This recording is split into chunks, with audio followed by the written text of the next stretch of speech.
Thanks to Bullseye himself, we have found out news in regards to the continuity and the placement of Daredevil Born Again in the MCU timeline. And according to him, it takes place right after Avengers Endgame, but prior to WandaVision. That doesn't make sense.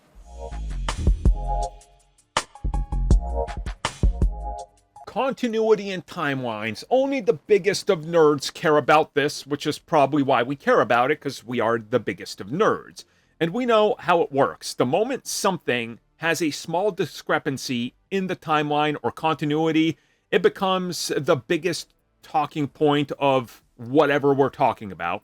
People are still upset at Marvel Studios for the error that Sony made with Spider-Man Homecoming, which of course they explained in a funny way by having Miss Minute be like, whoops, we filed that wrong, sorry, nope, that was a mistake.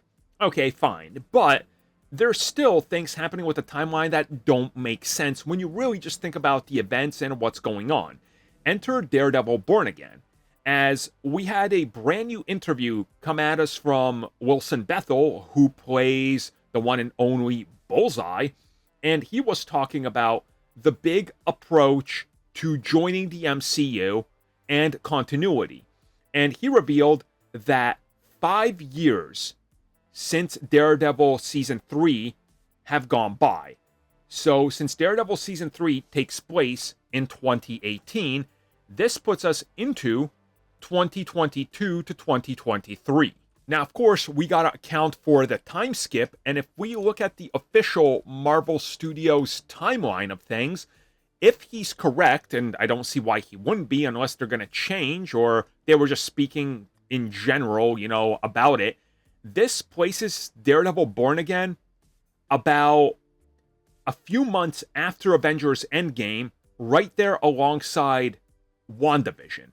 Now, this automatically doesn't make sense, as Echo is way further in the timeline, so the events of this would have to then retcon Echo before it, which doesn't make sense because Daredevil returned in She-Hulk and Spider-Man, which take place way after WandaVision. So we got a bit of a problem here, and I'm gonna go on a limb and say that he is probably wrong. Not that he's like naive or stupid or anything like that. That's not what I'm saying, don't get me wrong. It's that there's probably some bad info out there and they just gave him a general, 5 years after or whatever.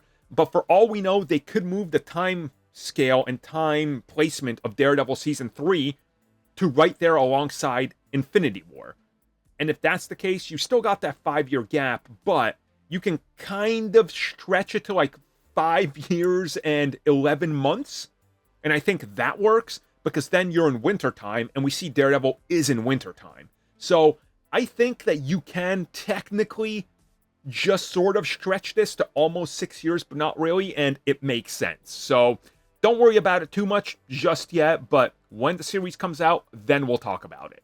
Well, everybody, thank you for watching that video, and as always, you can like, subscribe, share, do whatever you will. Check out the recommended video that's popped up somewhere on the screen. And also, if you would like additional content, including more discussions and more unfiltered content, check out what we offer to the members section, which has new videos going up all the time.